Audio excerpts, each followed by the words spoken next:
Vriende, baie welkom by hierdie week se episode van Wêreldwys hier op Marula Media. Dis baie lekker om weer terug te wees hier in die Marula Media ateljee en ons gaan hierdie week 'n bietjie gesels oor die afgelope paar weke se internasionale nuusgebeure wat baie sterk aansluit by die huidige globale magstryd, maar ook 'n groot verandering eintlik wat daar besig is om in die wêreldorde plaas te vind. Daar is regtig waar interessante dinge wat inspel op die redes waarom ons byvoorbeeld sien dat daar vredesonderhandelinge tans plaasvind om 'n einde te bring aan die oorlog in Oekraïne, en ons sien dat president Trump van Amerika direk met Vladimir Putin van Rusland praat. Gebeure in die Midde-Ooste, nie net rondom Israel nie, maar ook Iran hou baie sterk hiermee verband, dinge wat Indië doen, dan natuurlik 'n hele klomp gebeure in Europa die afgelope tyd. Die besluit om te herbewapen deur Europese lande, die afgelope paar dae se gebeure in Duitsland, waarna ek ook sal verwys. Dit alles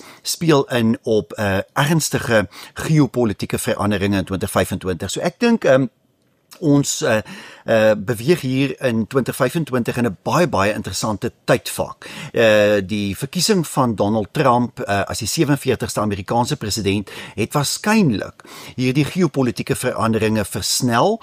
Dit het waarskynlik hele aantal dinge oopgebreek, en nou sien ons hoe daar eintlik gespartel word, hoe verskillende lande belangrike moonthede besig is om weer hulle voete te probeer vind, en Trump hulle eintlik dwing om hulle voete te vind binne hierdie vraagstukke van die nuwe orde. So, die eerste saak waaroor ons hierdie week wil gesels, is dan nou die onderhandelinge vir vrede in Oekraïne.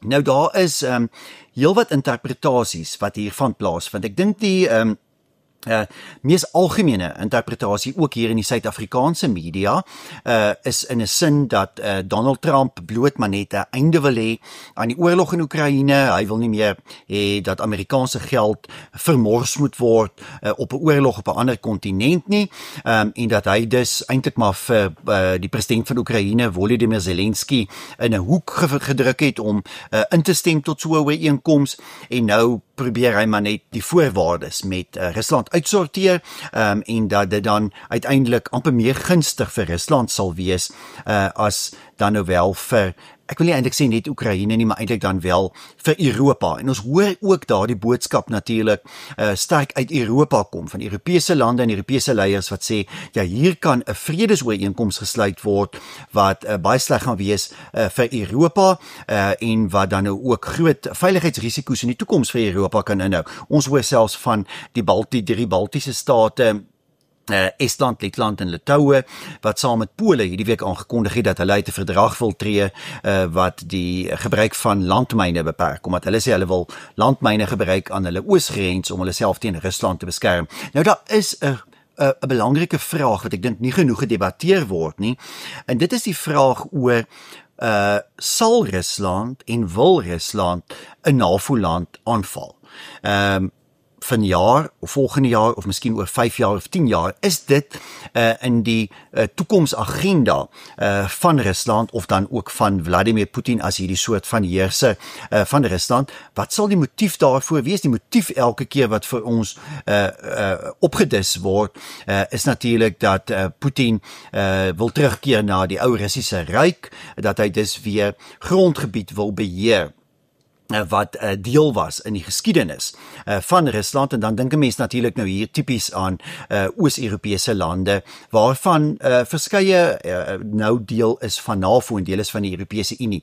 Maar ons moet daarom ook histories baie mooi gaan kyk wanneer Rusland in die geskiedenis wel lande aangeval het, en dit was altyd natuurlik voor NAVO se oprigting gewees, en in tye waar daardie lande dus wesentlik verswak was. En ek dink dit het baie te maak met, of sluit baie sterk aan by die boodskap wat Donald Trump dan nou juis eintlik aan die Europeërs wil probeer oordra, is om te sê 'n sterk Europa op hierdie tydstip wat homself kan beskerm, verseker in elk geval dat Rusland nie Europa kan aanval nie. Mens moet ook oppas om Rusland se aspirasies, maar Rusland se eie vermoëns in 2025 te oorskat. Ja, Rusland beskik oor baie natuurlike hulpbronne, waarskynlik die meeste in totaal in die wêreld, maar Rusland het wesenlike eie uitdagings, demografiese uitdagings met 'n verouderende bevolking. Die oorlog in Oekraïne het natuurlik 'n reuse verwoesting eintlik in hulle weermag gesaai, met baie soldate wat dood is, baie van hulle toerusting en wapentuig wat ook vernietig is, maar daar's ook langtermyn negatiewe ekonomiese gevolge vir Rusland. So of daar werklik 'n motief sal wees vir Rusland, sou daar in die Europeërs se oë ongunstige ooreenkomste gesluit word om 'n einde te bring aan die oorlog in Oekraïne. Is daar 'n geldige vraag om te vra of Rusland dan nou skielik volgende jaar sal besluit om een van die Baltiese state wat almal lede is van NAVO, of dan nou Finland of Pole of so 'n land aan te val. Daar's miskien nog 'n motief om Moldawië, 'n baie klein landjie, te probeer beset, wat natuurlik nie deel is van die EU of van NAVO nie, of natuurlik Georgië, waar ons al reeds in die verlede oorloë gesien het, maar 'n NAVO-land aanval op hierdie tydstip en dan letterlik 'n kernoorlog ontketen, en 'n oorlog ontketen waar 32 NAVO-lidlande skielik oorlog maak teen Rusland is daarom hoogs onwaarskynlik. So 'n mens moet ook 'n bietjie wonder, en ek sal nou praat as ek by Europa kom, oor die motiewe, die werklike motiewe van Europeërs wat sê dat 'n ooreenkoms wat deur Amerika afgedwing word, waar Oekraïne instem om in die toekoms nie 'n lid van NAVO te word nie, en waar dele van die Donbas, dis nou die ooste van Oekraïne, dele van Donetsk en Luhansk, sowel as die Krimskiereiland, dan nou vir Rusland gegee word, waar daar in so 'n ooreenkoms dus 'n wesenlike nuwe en groter veiligheidsbedreiging vir Europa bestaan. En as ek hier verwys na Europa, wil ek daar net onderskei, verwys ek dan nou spesifiek na Europese lande wat deel is van NAVO.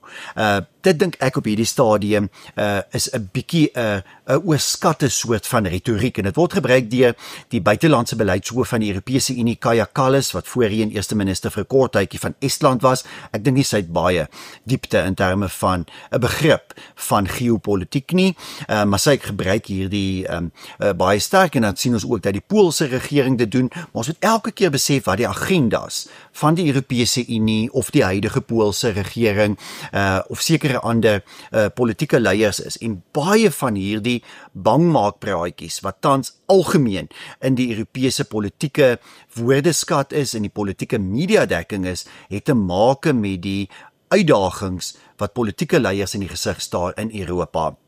Europa is tans 'n kontinent, en ek sal nou 'n bietjie meer daarby uitkom, maar 'n kontinent met wesenlike uitdagings, met onwettige immigrasie, demografiese probleme, ekonomiese stagnasie. Omtrent die hele Europese kontinent sukkel tans ekonomies, vir al die groot lande, en 'n mens moet bietjie die uitdagings van politieke leiers verstaan. As jy iemand soos Emmanuel Macron vat van Frankryk, die Franse president, wat tans die steun geniet van net 18% van Franse, dan is dit 'n metode om natuurlik jouself, jou eie leierskapsposisie te herbevestig, om natuurlik 'n vyand te skep en jouself teenoor die vyand te gaan posisioneer. En ek wil nie sê dis die enigste dryfveer nie, maar ek sien 'n sterk dryfveer by Europese leiers om te sê, maar ons moet Rusland bevestig onder die Europese bevolking as die groot en gevaarlike opponent, die vyand van Europa, en dan kan die Europese leiers natuurlik 'n bietjie tyd uitkoop vir hulle self. So, ek dink dit is bietjie die agenda daar, maar terug by Amerika, want ek dink is wel baie belangrik. Vroeër hierdie week het ons gesien dat president Trump en president Putin telefonies met mekaar geskakel het. President Trump wil 'n 30 dae skietstilstand ooreenkoms hê, waar tydens daar dan onderhandel kan word vir 'n permanente skietstilstand. Die Russe het nou hierdie week ingestem daartoe dat hulle sal ophou vir 30 dae om enige aanvalle uit te voer op dan nou energie-infrastruktuur en sekere ander infrastruktuur in Oekraïne. En ek dink dit is reeds 'n belangrike deurbraak. Dit is 'n bietjie weer eens in die media onderspel as om te sê, ja, dit was nou eintlik 'n nie geslaagde poging deur Trump nie. Die Amerikaners benader op hierdie stadium baie sistematies, want uiteindelik sal enige vredesooreenkoms een moet wees waaruit Oekraïne as 'n wenner kan tree, Rusland as 'n wenner kan tree en Amerika as 'n wenner kan tree. So al drie hierdie partye, en dis eintlik die partye wat tans tot hierdie vredesonderhandelinge of daarbey betrokke is Oekraïne, Rusland en Amerika. Europa speel nie regtig veel van 'n rol nie. Hulle moet almal op een of ander manier as wenners hier kan uittreë, en vir Rusland en vir Vladimir Putin sal dit wees dat dit 'n baie sistematiese proses moet wees, en dit is hoekom hy sê dat hy nou nog eise stel rondom 'n waarborg dat Oekraïne nie in die toekoms lid sal word van NAVO nie, dat Europa en Amerika, eintlik die Weste, sal ophou om aan Oekraïne wapens te lewer, en dat intelligensie-uitruiling ook gestaak sal word. So dit was bietjie in die telefoongesprek blykbaar die belangrikste eise wat Putin teenoor Trump gestel het. Dis nie onoorkombare eise nie,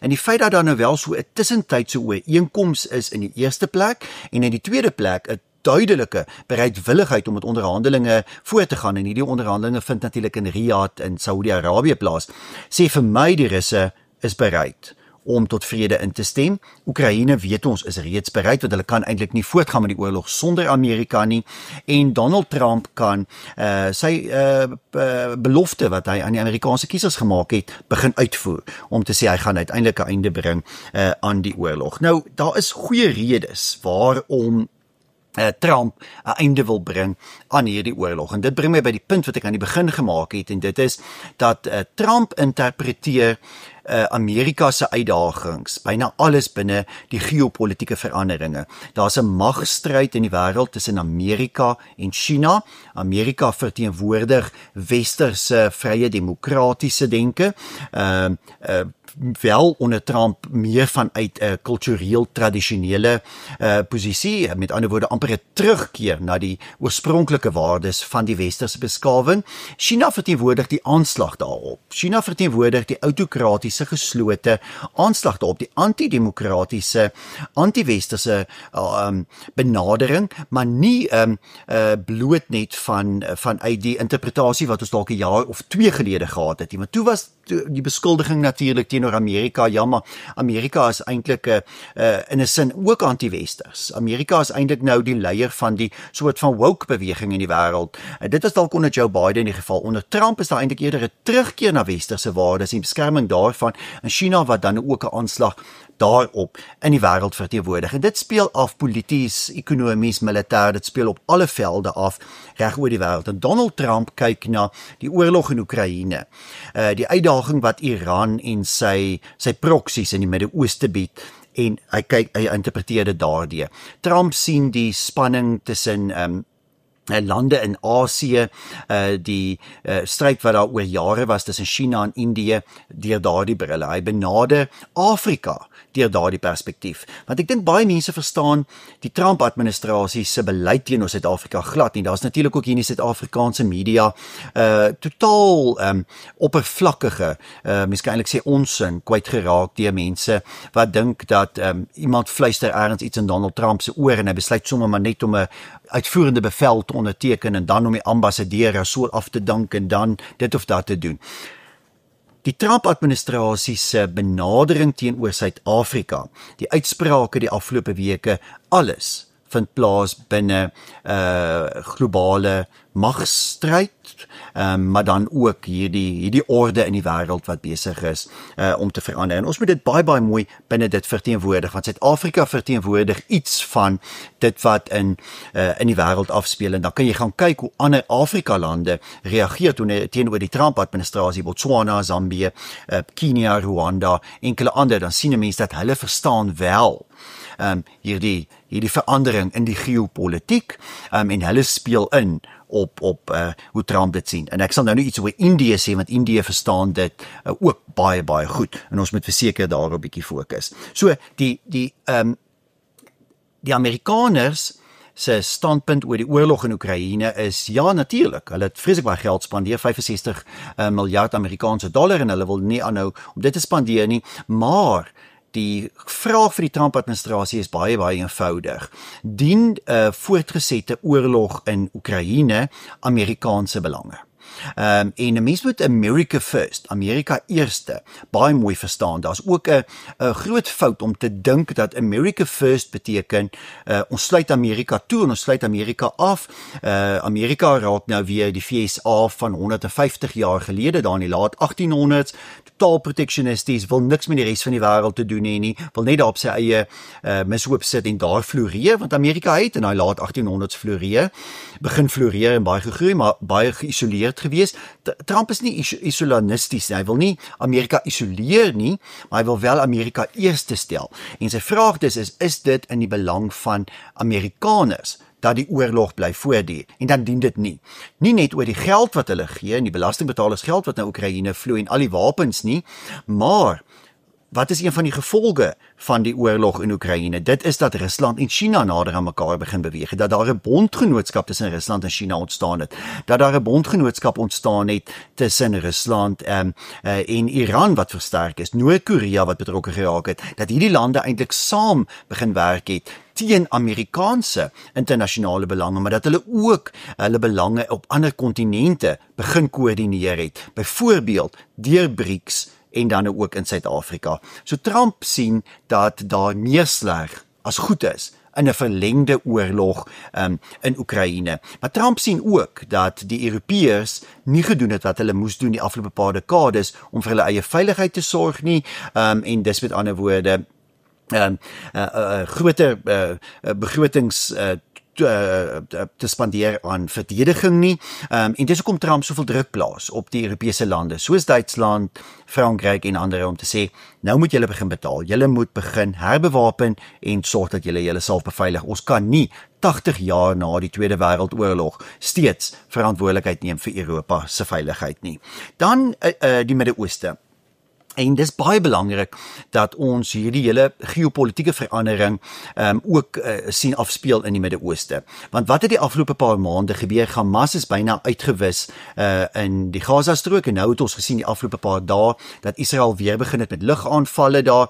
Israel sê eintlik ons gaan nou die geleentheid gebruik om Hamas finaal te vernietig. En dit gaan waarskynlik lelik wees. Ek dink oor die volgende week of 2-3 gaan dit redelik vernietigend wees. Dit wat nog oor is in die Gaza-strook, en daar gaan baie meer mense waarskynlik nog sterf, maar daar's ook 55 gijslaers wat aangehou word deur Hamas, Israeliese gijslaers, waarvan waarskynlik heelwat dood is, en as hulle nie wil vrylaat nie, dan gaan Israel die geleentheid nou benut, want elke dag wat verbygaan en wat hierdie vredesooreenkoms nie afgehandel word nie, is 'n dag meer wat Hamas kan hergroepeer, meer mense kan oplei, meer mense kan betrek, en potensieel weer binne die Gaza-strook herorganiseer, strukture oprig om die gebied te beheer, maar selfs ook weer militêr homself kan begin herorganiseer, sodat hy in die toekoms weer aanvalle teen Israel kan uitvoer. So, die punt is, Israel het met groot sukses Hezbollah in die suide van Libanon vernietig, op die agtervoet geplaas. Hezbollah is uiters verswak. In Sirië is Bashar al-Assad weg, hy het gevlug. Die Iranese proksies in Sirië is totaal en al verswak daar. Hamas se slaankrag is byna uitgewis, baie beperkte vermoë, en Israel wil nou hierdie geleentheid is, wat daar is, die feit dat Iran byvoorbeeld nie nou maklik wapens kan smokkel na die Wes-oewer en so die Palestynë kan bewapen nie. Israel wil dit nou benut, en dit is hoekom ons hierdie week dan ook 'n terugkeer na die konflik in die Gaza-strook gesien het. Daar's 'n goeie rede daarvoor, daar's nou 'n vensterperiode om Hamas te vernietig. Onthou, die eerste fase van die skietstilstand-ooreenkoms het die 2de Maart reeds verval. Die ooreenkoms is nie verleng nie, daar kon nie 'n ooreenkoms bereik word oor 'n tweede fase nie, omdat Hamas nie die gijslaers wou vrylaat nie, en dis hoekom Israel teruggekeer het na die konflik. Maar ons moet dit alles weer eens dan ook sien binne hierdie groter geopolitiese agenda. En dit bring my eintlik by nog iets wat die afgelope week gebeur het, en dit is dat Amerika begin het om redelike groot, ernstige aanvalle op die Houthis uit te voer in Jemen. En daar is 'n baie goeie rede daarvoor. Van al Iran se proxies, al die Shiite ekstremistische groepe in die Midde-Ooste, is die Houthis die een wat waarskynlik op hierdie tydstip nog die sterkste is. So, Hezbollah is verswak, Hamas is heeltemal verswak, die Syriese groepe is heeltemal verswak, maar die Houthis bestaan nog, en hulle is reeds deur die Amerikaanse regering as 'n buitelandse terroristeorganisasie aangewys. En Donald Trump het dus besluit om op 'n groot skaal aanvalle op hulle te begin uitvoer, om hulle militêr te verswak, natuurlik aan die een kant bloot om seker te maak dat daar in die Rooi See 'n goeie toegang is, maar daar's 'n ander rede. Trump verstaan die geopolitiek hier weer baie goed, en hy wil Iran volledig isoleer. Iran se invloed in die Midde-Ooste moet heeltemal beperk word. Iran is tans ekonomies baie sterk geïsoleer deur Amerikaanse sanksies, maar Iran bly aan die gang omdat hulle steeds baie olie kan uitvoer na China. En vir Trump bly die groot opponent binne die geopolitiese prentjie steeds China. En solank soos wat Iran kan aanhou om olie uit te voer na China, dan kan Iran eintlik ekonomies voortgaan. So, aan die een kant wil Trump die proxies almal vernietig, waarmee die Amerikaners eintlik baie geslaagd is, met natuurlik in 'n groot mate die hulp van Israel. Dit is hoekom daar die aanvalle op die Houthis is, maar China is ook baie sterk hier in perspektief, want die Chinese moet baie versigtig wees watter rol hulle speel in hulle verhouding hier. Dis hoekom ons sien dat die Chinese die afgelope week of 2 choopstil was oor byvoorbeeld die gebeure dan nou in Jemen met die Houthis. So, baie belangrik, ons gaan waarskynlik sien meer aanvalle op die Houthis, groot poging om Iran te isoleer, en dan gaan Iran waarskynlik gedwing word na die onderhandelingstafel toe om met Amerika te onderhandel om een of ander ooreenkoms te sluit. Dit gaan natuurlik vir die Chinese baie sleg wees, want die Chinese voel hulle invloed in die Midde-Ooste loop tans baie sterk dan nou deur Iran. So, Trump wil China se invloed in ander wêrelddele verswak. Hy wil dit in Afrika doen, hy wil dit in die Midde-Ooste doen, hy wil dit in Europa probeer doen. Dis hoekom hy 'n einde wil bring aan die oorlog in Oekraïne, sodat Rusland se verhoudinge met Amerika genormaliseer kan word. Rusland weer kan begin gas verkoop aan Wes-Europese lande, wat sal lei tot 'n laer energiepryse in Europa, herstel in die Europese ekonomieë, maar ook die feit dat Rusland dan minder oos sal kyk en hopelik in die toekoms weer 'n bietjie wes sal kyk.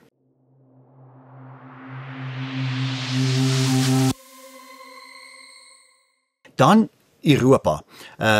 Die volgende waaroor ek graag wil gesels is die gebeure die afgelope week of wat met Europa wat nou eintlik die gonswoord. Nou Europeërs hou van gonswoorde.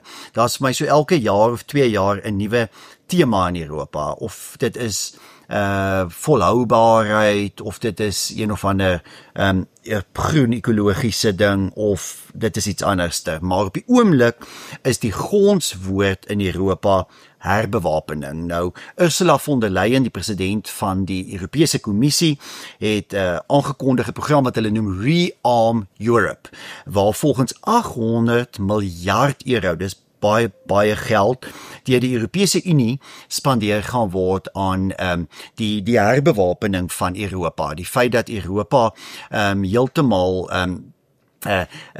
die meeste Europese lande, Europese Unie lidlande, dan nou wapens gaan koop en hulle self heeltemal gaan herbewapen. Daar gaan selfs 150 miljard euro lening deur die Europese Unie aangegaan word, waar die geld dan beskikbaar gestel sal word aan EU lidlande, sodat hulle dan nou allerhande programme kan implementeer om wapens aan te koop, hulle weermagte te vernuwe, te moderniseer, meer soldate op te lei, maar uiteindelik ook, en ek dink is baie belangrik, ook weer self meer wapens te vervaardig. Want een van die dinge wat die afgelope 2-3 dekades gebeur het, is dat Europese lande natuurlik hulle vermoë verloor het om self wapens te vervaardig. En dit is goed. Die Amerikaners wil natuurlik graag dit hê. Die Amerikaners wil hê dat die Europa steeds met ander wapens koop by Amerika, en dit is 'n belangrike punt. Natuurlik koop Europeërs al hoe meer wapens aan by die VSA, maar dat Europa homself gaan herbewapen is 'n goeie ding, en ek dink die Amerikaners, Trump dwing eintlik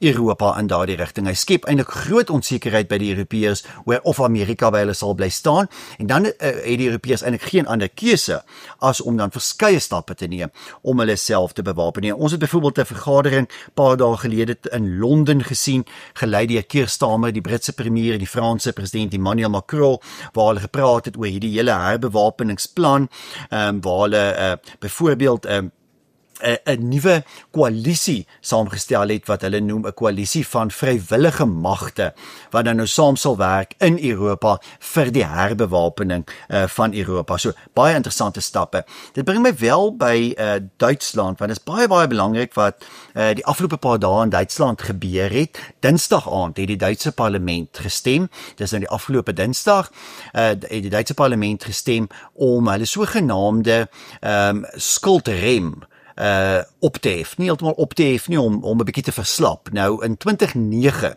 is daar in die Duitse grondwet 'n skuldrem ingeskryf wat bepaal dat die Duitse regering nie baie skuld mag maak nie, baie min skuld eintlik mag maak. Hulle moet meestal 'n gebalanseerde begroting hê, wat ek dink 'n goeie beginsel is. Dis goeie ding in die Duitse konteks, maar die probleem in Duitsland sedert 2009 was dus dat die Duitse regering meestal gebalanseerde begrotings gehad het, maar ook 'n reuse welsynsstaat. So om die welsynsstaat te kon finansier, moes hulle of hulle inkomste verhoog, of hulle moes natuurlik dan minder geld spandeer, en dit klink 'n bietjie soos Suid-Afrika, minder geld spandeer aan dinge soos infrastruktuur en dan insluitende hulle militêre begroting. En dis presies wat Duitsland gedoen het, veral in die tyd van Angela Merkel as Duitse kanselier, heeltemal te min geld spandeer aan infrastruktuur. Jy kan vir enigiemand vra wat deesdae deur Duitsland reis, die swakste treine in Wes-Duitsland is omtrent die Duitse treine. Alles het verouder, daar's nie genoeg geld aan infrastruktuur spandeer nie, en definitief ook nie geld aan die Duitse weermag nie. So, daar's Dinsdag aand gestem om hierdie skuldrem dan nou te verslap en om letterlik honderde miljarde euros te spandeer aan 'n totale vernuwing van Duitse infrastruktuur, maar ook 'n vernuwing van die Duitse weermag. Nou verlede jaar het Duitsland se militêre begroting reeds met meer as 20% gestyg. Dit gaan vir jaar met nog baie meer styg, volgende jaar ook nog met baie meer. So ons gaan sien dat die Duitse Bundeswehr, die Duitse weermag, dramaties vernuwe gaan word, gemoderniseer gaan word, uitgebrei gaan word, ook in manskappe, maar dat Duitsland ook baie meer wapens gaan aankoop en self meer wapens gaan vervaardig. Iets wat enkele jare gelede 'n taboe was. Daar was debatte in die Duitse parlement, onthou ek nog so 15 jaar gelede, om te sê dat daar moet nooit weer in die toekoms eintlik wapens in Duitsland vervaardig word. Duitsland moet 'n land word waar geen wapens vervaardig word. Dit was so 'n bietjie van 'n soort van linkse hobby gewees in Duitsland, om te sê dat Duitsland raak nou 'n wapenneutrale land. Nou daardie era is verby.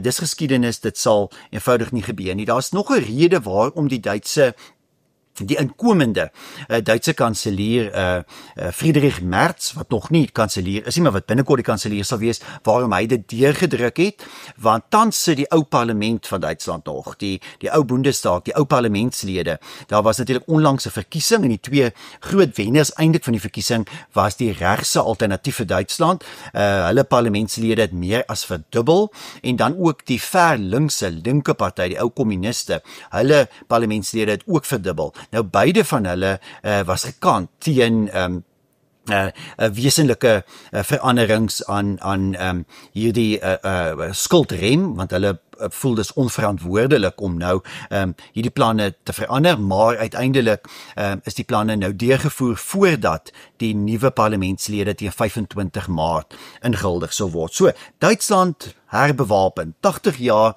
na die einde van die Tweede Wêreldoorlog sien ons 'n groot herbewapening deur Duitsland. Ons sien dat Pole hulle militêre spandering nou verhoog het. Verlede week het hulle dit aangekondig tot 4,8% van hulle bruto binnelandse produk. Dis die hoogste militêre spandering in die hele Europa, nou as 'n persentasie van bruto binnelandse produk. Dan sluit ek natuurlik nou Oekraïne uit. Oekraïne is tans gewikkel in 'n oorlog. So as ons daarvan vergeet, reuse spandering. So, dit maak dit wel baie interessant.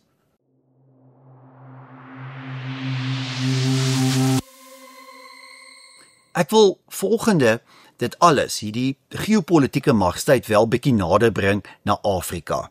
Ons weet dat die enkele supermoondheid wat die afgelope 10 tot 15 jaar die beste daarin geslaag het om sy invloed in Afrika uit te brei, China was. China is die enkele land wat die meeste belê het in Afrika. Ons weet van al die spoorlyne en hawens wat gebou is, dikwels teen skuld. Hulle het ook heel wat handelsooreenkomste gesluit met Afrika lande, veral om natuurlike hulpbronne te kry te verkry uit Afrika lande uit, en gevolglik is die politieke invloed, die enkele supermoondheid in die wêreld, van die groot moondhede in die wêreld, met die grootste invloed in Afrika is tans China. Dit is egter besig om te verander. En ons moet nie dink dat die Amerikaners in die Trump-administrasie nie 'n strategie het nie. Hulle het absolute strategie. Hulle strategie is baie meer bilateraal as om net te sê ons praat met Afrika. Ons onthou dat die Biden-administrasie en veral demokrate, ook Barack Obama, het die idee gehad van ons werk met Afrika. So ons het die AGOA handelsooreenkoms en Afrika lande kry toegang tot Amerika, en hulle het een keer 'n jaar beraad gehou in Washington vir Afrika leiers, dan praat hulle saam met al die Afrika leiers. Trump se benadering is om individueel met Afrika lande te werk, en ons sien hoe Trump dus reeds ooreenkomste sluit met verskeie Afrika lande. Die Amerikaners het daardie strategie, en ons gaan sien hoe dit resultate gaan lewe oor die volgende weke en maande. 'n Ander land wat toenemend op Afrika gefokus is Indië. En ons moet onthou, Indië is een van die vinnig groeiendste ekonomieë in die wêreld. Dis 'n land wat binnekort, my verwagting is teen 2040 werklik waar as 'n supermoondheid beskou sal word. 'n Land wat teen 2040 op dieselfde vlak as China, Amerika en Europa gesien sal kan word. Mense sou kon sê, saam met Rusland miskien die 5 groot supermoondhede van die wêreld sal wees. So Indië het 'n groot rol. Verlede week was die Indiese eerste minister Narendra Modi in Mauritius, waar hy 'n vryhandelsooreenkoms gesluit het, maar Indië wat verskeie ekonomiese ooreenkomste die afgelope paar maande in Afrika gesluit het, onder andere met Nigerië, handel tussen Nigerië en Indië wat ook baie skerp toeneem. En dit alles weer eens is omdat Indië en China nie ou en natuurlike bondgenote is nie. Daar's 'n totaal verkeerde persepsie om te dink dat Indië en China om een of ander rede, dalk omdat hulle saam in BRICS is, of hulle saam dan nou opkomende supermoondhede uit Asië is, dat hulle tipiese natuurlike bondgenote is. Dis glad nie die geval nie. Daar's nie 'n goeie rede om te glo dat hulle bondgenote is nie. En dit is wat die Trump-administrasie baie goed verstaan, dat hoewel China, Iran, Noord-Korea en Rusland, daai lande tans naby aan mekaar beweeg, was dit 'n gevolg van die oorlog in Oekraïne. En as ons dan ook sê dat Indië byvoorbeeld steeds baie sterk handel dryf met Rusland, is dit weens historiese bande, ekonomiese bande. Wat beteken nie dat al die lande wat byvoorbeeld in die BRICS-groepering saam is, of alle lande wat gesien word as deel van die globale suide, dat hulle noodwendig almal soort van dan nou natuurlike bondgenote is nie. En die Trump-administrasie verstaan dit is hoekom hulle werk met hierdie soort van bilaterale verhoudinge, bring 'n einde aan die oorlog in Oekraïne, trek Indië nader aan ons, trek Rusland weer nader aan ons, en isoleer dan in 'n groot mate China se negatiewe politieke invloed op die res van die wêreld. Dit is ook belangrik om die denke van Indië te verstaan. En daar was 'n baie interessante onderhoud die afgelope week in een van die bekende internasionale nuuspublikasies met die minister van buitelandse sake van Indië. En hy het 'n baie interessante benadering. Hy sê oor Trump en oor die Amerikaners, en ek dink hy som dit dalk die beste op, dat hy sê Amerika, en dis die rede hoekom die Amerikaners, dalk een van die redes hoekom hulle vir Trump gestem het, is Amerika voel hy is verstrengel in globale konflikte soos die oorlog in Oekraïne, wat vir Amerika baie min voordele inhou, maar baie koste vir Amerika inhou. Dieselfde met oorloë in die Midde-Ooste ook. Daar's min voordele vir Amerika, baie hoë koste. Oekraïne oorlog dan nou veral. En Amerika wil dus steeds onder Trump, en dis dalk die fout, en dit het sê die Indiese minister van buitelandse sake ook, die fout is om te dink dat Trump wil nie meer hê Amerika moet 'n supermoondheid wees. Die Trump wil hê Amerika moet 'n supermoondheid wees, maar hy sien Amerika soos wat Indië dit sien vanuit hierdie multipolêre wêreld waar daar totaal ander soort van bondgenootskappe op verskillende vlakke plaasvind. Nie hierdie simplistiese idee van westerse demokratiese wêreld, Amerika en Europa teen 'n soort van globale suide wat gelei word deur China nie. Amerika sien verhoudinge op verskillende vlakke, en dit gaan die wêreld baie interessant oor die volgende paar jaar maak. So, as ek 'n bietjie kan opsom, ter afsluiting miskien, die belangrike ding van die onderhandeling om 'n einde te bring aan die oorlog in Oekraïne,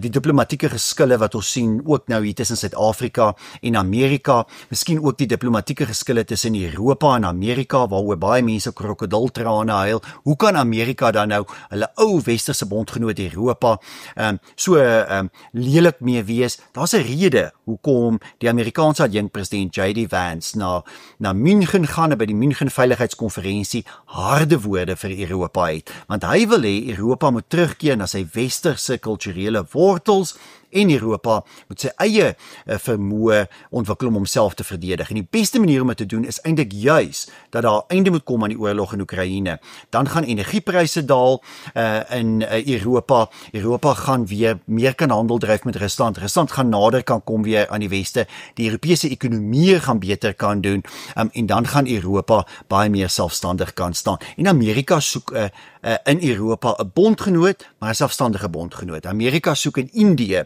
'n bondgenoot, maar 'n selfstandige bondgenoot, want onder die Trump-administrasie en die soort van Trump-denke, die Trump-doktrine kan mens dalk sê, sien Trump en sy administrasie Amerika as 'n supermoondheid, maar nie meer die polisieman van die wêreld nie meer die land wat voorskriftelik is aan ander nie, 'n land wat met ander lande saamwerk, wat sekerlik sy agenda bevorder, die Amerika eerste agenda gaan bevorder. As daar handel gedryf word met Europa of met Indië of met China, wat is die belang van Amerika? Hy vra daai vraag, maar hy is nie noodwendig meer voorskriftelik oor hoe lande dan wel hulle eie sake moet doen nie. So ja, ek dink ons gaan baie pragmatisme sien, baie onvoorspelbaarheid sien oor die volgende weke en maande, soos wat baie van hierdie dinge uitspeel rondom die onderhandelinge om 'n einde te bring aan die oorlog in Oekraïne, die onderhandelinge in die Midde-Ooste. Ons gaan waarskynlik sien dat daar binnekort eintlik Iran gedwing gaan word om te onderhandel met Amerika oor 'n moontlike kernooreenkoms, maar ons gaan interessante verwikkelinge hier op die Afrika-kontinent sien. Dit is miskien my afsluitingswoorde om te sê, as ons probeer verstaan die afgelope weke se gebeure, sien dit binne 'n geopolitiese konteks ook. Ons moet dit sekerlik sien binne die konteks van 'n Suid-Afrikaanse regering wat onbeholpe is, wat sy eie diplomatieke verhoudinge vernietig het met dom uitsprake, met afwesigheid, met ideologie wat bo ekonomie gestel word. Ons sal al daardie goed hier op die program bespreek, maar sien ook die Amerikaanse reaksie vanuit 'n geopolitiese benadering. En as Suid-Afrika nie, en ek sê hier die Suid-Afrikaanse regering nie die wysheid gaan hê om dit te verstaan nie, het ons 'n groot probleem. Die Keniane verstaan dit, ek sien Senegal verstaan dit, Zambië verstaan dit, Botswana se president met sy uitsprake toe hy nou onlangs ook in Washington was, hulle verstaan dit, hulle verstaan hoe Trump dink en hoe die Trump-administrasie werk. Ongelukkig verstaan Suid-Afrika dit nie. Die Suid-Afrikaanse regering dink dat die geopolitiese veranderinge in die wêreld is dat jy ergens tussen twee kante moet kies. Daar's Amerika in die weste, of dan nou die Amerikaanse geleide denke en dan die ander denke, en hulle dink dat binne BRICS byvoorbeeld daar 'n geslote omgewing en 'n geslote ideologiese denke dalk opgesluit is. Die probleem hiermee is natuurlik dat die lande binne BRICS ideologies dramaties van mekaar verskil. Indië se soort van ideologie is 'n totaal ideologie, 'n ander ideologiese omgewing as die van China. Anders as die van Rusland, anders as die van Iran, anders as die van die Verenigde Arabiese Emirate, anders as die van Brasilië verseker. So daar's nie 'n soort van ideologies politieke konsensus binne BRICS nie. Dis die fout wat die Suid-Afrikaners maak, of die ANC dan eerder maak, is om te dink, ons moet onsself dan nou eerder daar gaan skaar teen Amerika, wat eintlik sy ideologie op die res van die wêreld wil afdruk. Is glad nie. Daar's eintlik vanuit Amerika 'n soort van pragmatisme om Amerikaanse belange verseker te laat geld, maar baie ruimte in hierdie onvoorspelbare wêreld en 'n veranderende geopolitiek om in te tree en om vir jouself dan ruimte te kan skep. En ons sien hoe lande tans met groot sukses wel daai ruimte skep. Afrika lande, lande uit Asië, sommige lande uit Suid-Amerika wat met groot sukses daardie ruimte skep. Daar is 'n vryhandelsooreenkoms wat tans onderhandel word tussen Indië en Amerika. Daar's een wat onderhandel word tussen Argentinië en die VSA. Ons gaan 'n klomp van hierdie ooreenkomste oor die volgende paar maande sien wat aangekondig word en dit gaan baie gunstig vir daardie lande wees. Waarskynlik ook sommige lande in Afrika. Daar selfs 'n kans dat AGOA nie eers nie sal word nie, dat daar nie meer miskien volgende jaar 'n AGOA wet gaan wees nie. So wat geen Afrika land meer binne AGOA sal wees nie, want AGOA sal nie meer bestaan nie, maar daar gaan 'n klomp Afrika lande wees wat goeie en gunstige handelsooreenkomste met Amerika sal hê. Die vraag is, gaan Suid-Afrika een van hulle wees? Op hierdie stadium lyk dit nie so nie. Kom ons hoop ernstig kom die wysheid na vore dat daar wel mense na vore tree wat hierdie geopolitiek verstaan, wat die Trump-denke binne dit verstaan en dan uiteindelik sal weet wat om te doen om dit te implementeer. Dit is vandag se program, so iets oor die gebeure van die afgelope week of 2 in die wêreld en waarom ons hopelik binnekort 'n einde gaan sien aan die oorlog in Oekraïne, hopelik onderhandeling tussen Amerika en Iran, waarom Donald Trump so sterk voel oor om China te isoleer, waarom hy soveel druk plaas op die Europeërs om vir hulle eie veiligheid te sorg, om in te stem tot vrede met Oekraïne en waarom daar sulke interessante veranderinge ook in Afrika plaasvind. En ek dink Afrika is 'n interessante gekompliseerde, maar ook 'n deurmekaar kontinent. Dit aanvaar ons maar 'n kontinent met reuse geleenthede vir die toekoms en Amerika sien dit raak, Indië sien dit raak, dis nie net China wat dit raak sien nie. Nou ja, dit bring ons aan die einde van vandag se episode van 'n Wêreldwys hier op Marula Media. Baie dankie vir almal wat ingeskakel het. Ek lees graag julle kommentare, lewer gerus kommentaar oor wat julle dink oor hierdie week se program. Wat is julle gevoel? Sien julle dalk 'n bietjie dit anders, die onderhandeling om 'n einde te bring aan die oorlog in Oekraïne? Wat dink julle oor die geopolitiese veranderinge en hierdie tydvak waarin ons leef? Ek sal graag in 'n volgende program bietjie wil gesels oor ons kykers en ons luisteraars se standpunte hieroor. Baie dankie en ons gesels weer volgende week.